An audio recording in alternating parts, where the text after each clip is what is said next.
పాత్రికేయ మిత్రులందరికీ కూడా ముందుగా మీ అందరికీ కూడా నమస్కారాలు మీ అందరికీ కూడా తెలియజేసుకుంటూ,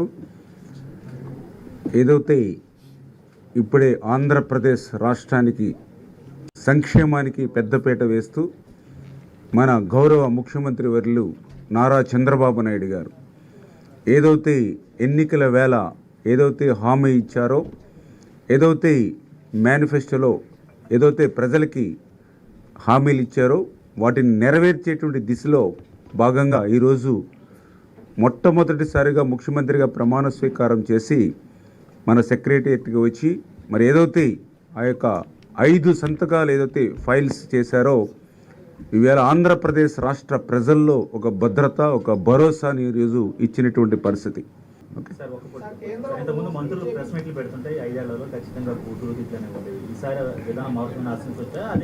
ఇప్పుడేమన్నా మా దగ్గర ఏమైనా వచ్చినాయండి? ఏం లేవుగా. అందుచేత ఇప్పుడు నిన్న కూడా మేము చెప్పడం జరిగింది, ఏదైతే పవన్ కళ్యాణ్ గారు కానీ, చంద్రబాబు నాయుడు గారు కానీ, పురంధరేశ్వరి కానీ మా మీటింగ్ ఏదైతే ఎన్డీఏ సమావేశంలోనే మీరు చూశారు. చంద్రబాబు నాయుడు గారి పరిపాలనకి జగన్మోహన్ రెడ్డి గారి పరిపాలనకి అసలు పోలికే చూసుకోక్కర్లే మీరు. ఆ జగన్మోహన్ రెడ్డి గారి పాలన అంతా కూడా కక్షలు, కేసులు, వేధింపులు, విధ్వంసంతో ఆయన పాలన జరిగింది. చంద్రబాబు నాయుడు గారు సంబంధించినటువంటి ఎన్డీఏ పాలన అంతా కూడా అభివృద్ధి, సంక్షేమం దిశగానే పాలన జరుగుతుంది. ఈరోజు మాకు ఏదైతే ప్రజలు నమ్మకంతో, విశ్వాసంతో ఓట్లేసి మమ్మల్ని సీట్లు ఇచ్చి గెలిపించారో దాన్ని నిలబెట్టుకునేటువంటి విధంగా బాధ్యతగా మేమందరం కూడా పనిచేస్తామని చెప్పాం. అంచేత మా పాలన కూడా అట్లాగానే ఉంటుంది. ఇప్పుడు ఏదైతే మీరు చెప్పినట్లుగా మంత్రులు భాష మీకు ప్రెస్ మీట్లోనే కాదు, అసెంబ్లీలోనే మేము వినలేనటువంటి పరిస్థితి ఉంది. అంచేత ఇవన్నీ కూడా 1 by 1 క్లియర్ చేసుకున్నాం. Okay, thank you. వీళ్ళు కూడా మాట్లాడతారమ్మా.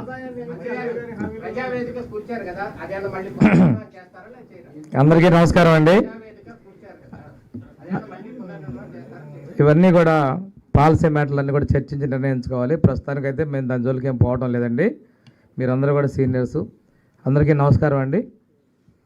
ఈరోజు ఏదైతే ఆంధ్ర రాష్ట్ర ప్రజలు తెలుగుదేశం, జనసేన, బీజేపీ పార్టీలో ఉన్నటువంటి ఎన్డీఏ ప్రభుత్వానికి ఒక మంచి మెజారిటీతో మద్దతు తెలిపారో, అందులో మేము చెప్పినటువంటి అంశాలని అమలుపరచాలనే నిర్ణయం తీసుకోవడం జరిగింది.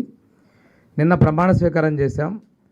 తొలి సంతకం మేము డిఎస్సి మీద పెట్టాం. రెండవది టైటిల్ డీడ్ రద్దు మీద, అదేవిధంగా మిగిలిన అంశాలన్నీ కూడా మనం అన్నా క్యాంటీన్లు తిరిగి ఏర్పాటు చేయటం, తర్వాత మనకి సామాజిక భద్రతా పెన్షన్లు, స్కిల్డ్ సర్వే, వీటన్నిటి మీద మా ప్రీతమ ముఖ్యమంత్రి గారు ఇవాళ సెక్రటరీ ఉదయం వచ్చి బాధ్యతలు తీసుకొని ఆ సంతకాలు కూడా పెట్టి ప్రజలకు మెసేజ్ కూడా ఇవ్వడం జరిగింది. తొలి సంతకం 16,347 ఉద్యోగాల్ని టీచర్ ఉద్యోగాలు భర్తీ చేయడం మీద పెట్టడం జరిగింది. దీనికి సంబంధించి పూర్తి చేస్తామని తెలియజేసుకుంటూ, దానిలో భాగంగానే యువత నిర్వీర్యం అవుతున్న వాళ్ళ కోసం స్కిల్ సర్వే తీసుకోవటం, స్కిల్ డెవలప్మెంట్ ఇచ్చి ఉపాధి కల్పించాల లక్ష్యం కూడా ఇంకో సంతకం మీద కూడా తీసుకున్నాం. ఈ రెండు కూడా యువతకు సంబంధించిన విషయాలు అయితే మీరు ఒక్కసారి గుర్తు చేసుకుంటే 2014-19 మధ్యకాలంలో తెలుగుదేశం ప్రభుత్వం నిరుద్యోగ భృతి ఇచ్చారు 2,000 రూపాయలు. ఈ ప్రభుత్వం దాన్ని రద్దు చేసింది చెప్పా పెట్టకుండా. మేము మేనిఫెస్టోలో చెప్పాం, ఉద్యోగం ఉపాధి కల్పించడం లేని పక్షంలో 3,000 రూపాయలు నిరుద్యోగ భృతి ఇస్తామని కూడా మేము యువతకి నమ్మకం కలిగించాం. దానిలో భాగంగానే మొదటగా ఉద్యోగాల కల్పించడం సంతకాలు పెట్టడం కూడా జరిగింది. మరి అంటే చేత ఏంటంటే ఆ బీజేపీ పాలిత రాష్ట్రాలే కేంద్ర ప్రభుత్వం ఇచ్చిన చట్టాన్ని తీసుకోలేదనుకున్నప్పుడు మనం ఎట్లా తీసుకోవాలనే దానికి ఎక్కడ కండిషన్ ఎక్కడ అప్లై అవుతుంది? అంటే కేంద్రం తెచ్చిన మొత్తం తూచా తప్పకుండా అమలు పరుస్తానే ఏ రాష్ట్రాల్లో జరగవండి. మనకి ఏది ఉపయోగం అవుతాయి దాన్ని తీసుకొని మనం తీసుకుంటాం.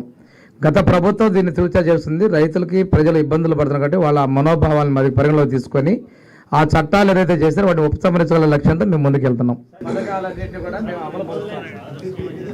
అందరికీ నమస్కారం అండి. Print media, electronic media group సోదరులకు మరియు నా తోటి మిత్రులు, నా తోటి మంత్రులందరికీ నమస్కారాలు.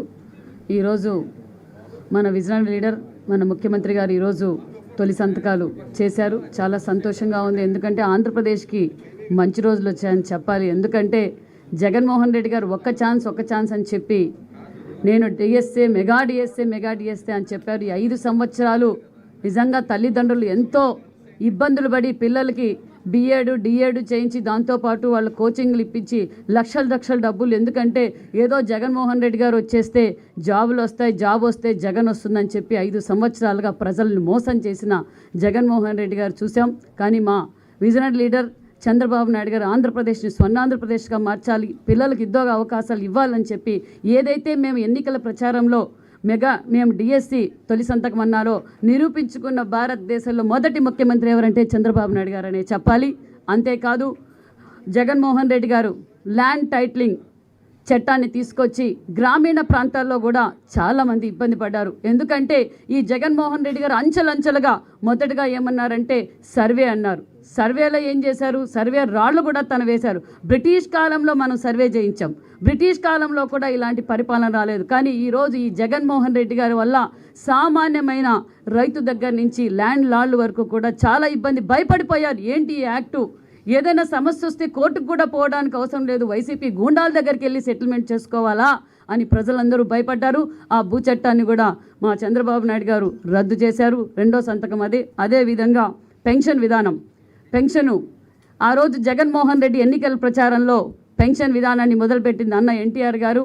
అదే స్ఫూర్తితో చంద్రబాబు నాయుడు గారు 1000 రూపాయలు ఉన్న పెన్షన్ 2000 రూపాయలు చేశారు. కానీ ఈ జగన్మోహన్ రెడ్డి 2019లో నేను 3000 పెన్షన్ ఇస్తాను, 3000 పెన్షన్ ఇస్తానని చెప్పి ప్రజలకు చెప్పి ఓటేయించుకొని మోసం చేసి అంచెలంచెలుగా ఈరోజు మనమందరం చూసాం. కానీ మా విజనరీ లీడర్ చంద్రబాబు నాయుడు గారు, మన ముఖ్యమంత్రి గారు ఈరోజు 4000 రూపాయల పెన్షన్ కూడా మనం ఇవ్వబోతున్నాం అన్న సంతకాన్ని కూడా ఈరోజు 3వ సంతకం కూడా పెట్టారు. చాలా సంతోషం. అంతేకాదు అన్నా క్యాంటీన్లు, అన్నమో బ్రహ్మ అని చెప్పి ఈరోజు రాష్ట్రం అంతా విలవిల్లాడిపోతుంది. ఎందుకంటే జగన్మోహన్ రెడ్డి గారికి నిత్యావసర సరుకులు పెంచడం అయితే తెలుసు, ఒక పక్క కరెంటు బిల్లులు పెంచారు, ఒక పక్క బస్ ఛార్జీలు పెంచారు, నిత్యావసర సరుకులు పెంచారు, ఉపాధి లేదు, సంపద లేదు. కానీ జగన్మోహన్ రెడ్డి గారు అన్నా క్యాంటీన్ పెట్టేకి మాత్రం చేతగాని జగన్మోహన్ రెడ్డి గారు చూసాం మనం 5 సంవత్సరాల నుంచి. మేమందరం కూడా, ఎందుకనే ఎన్టీఆర్ గారు అన్నా క్యాంటీన్ పెట్టారు, మన చంద్రబాబు నాయుడు గారు అన్నా క్యాంటీన్ పెట్టారు. పేదలకు గుప్పటి అన్నం పెట్టాలనే స్ఫూర్తితో తెలుగుదేశం పార్టీ నాయకులు రాష్ట్రంలో అక్కడక్కడ అన్నా క్యాంటీన్లు పెడితే అది కూడా పెట్టకూడదు అని చెప్పి గొడవలు చేసి మమ్మల్ని అందరినీ ఇబ్బంది పెట్టారు. కానీ లేదు, ఇది తెలుగుదేశం పార్టీ అన్న ఎన్టీఆర్ గారి పేరు మీద నడుపుతున్న అన్నా క్యాంటీన్లు కూడా మేము కూడా అలాగే నడిపాం. రామానాయుడు గారు గత 5 సంవత్సరాలుగా నడిపారు, నేను 2 సంవత్సరాలుగా అన్నా క్యాంటీన్ నడిపాం. అంటే పేద ప్రజల పార్టీ తెలుగుదేశం పార్టీ. మళ్ళీ మేము కూడా అన్నా క్యాంటీన్ సెంటర్లు అన్నీ కూడా ఓపెన్ చేయబోతున్నాం. నిజంగా చాలా సంతోషం. ఎందుకంటే నియోజకవర్గం హెడ్ క్వార్టర్స్లో చాలామంది పేద రైతులు హాస్పిటల్ కావచ్చు, గవర్నమెంట్ రెవెన్యూ కావచ్చు, పోలీస్ డిపార్ట్మెంట్ ద్వారా నియోజకవర్గం హెడ్ క్వార్టర్స్లో వచ్చినప్పుడు గుప్పటి అన్నం తినిపోవడం నిజంగా మాకు చాలా ఆనందంగా ఉంది. అంతేకాదు ఇంకా స్కిల్ డెవలప్మెంట్స్, ఎందుకంటే స్కిల్ సెన్సెస్, ఎందుకంటే ఇది వచ్చింది అంటే మనకు పరిశ్రమలు రాబోతున్నాయి. ఎందుకంటే పిల్లలకి ఇప్పటి నుంచే మనం ఉపాధి చూపించే వాళ్ళ స్కిల్స్ బయటికి తీసుకొస్తే మనకి ఇంకా పరిశ్రమలు వస్తాయి. చంద్రబాబు నాయుడు గారికి పరిశ్రమలు తేవడం తెలుసు, సంపద సృష్టించడం తెలుసు, సంక్షేమ పథకాలు ఇవ్వటం ఏంటో విజనరీ లీడర్ మన ముఖ్యమంత్రి చంద్రబాబు నాయుడు గారికి తెలుసు. అంటే ఇప్పుడు ఈ 5వ సంతకం పెట్టారు, స్కిల్ సెన్స్ మీద ఎందుకు పెట్టారు అంటే మరికొన్ని పరిశ్రమలు ఆంధ్రప్రదేశ్కి రాబోతున్నాయని శుభసూచకమని కూడా మీకు తెలియజేస్తున్నాం. అందరికీ నమస్కారం. ఆంధ్రప్రదేశ్కి మంచి రోజులు వస్తున్నాయనే విషయం అందరికీ తెలియజేస్తూ థ్యాంక్ యూ వెరీ మచ్. జై తెలుగుదేశం. చెప్పండి సార్. సార్ చెప్పండి. Okay, thank you very much.